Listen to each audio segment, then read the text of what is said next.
அவனுக்கு அடிக்கல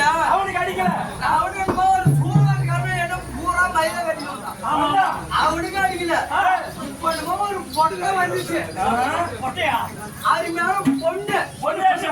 நம்மளுக்கு ஏத்த பிகிலு அதுக்கு வந்த உடனே தாக்கத்துக்கு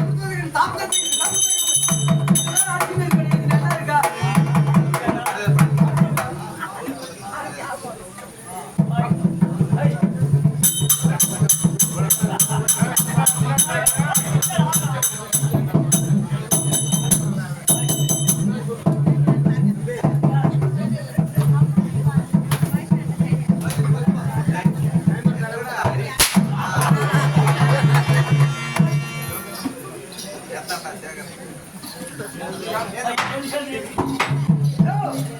நடப்பது நடக்க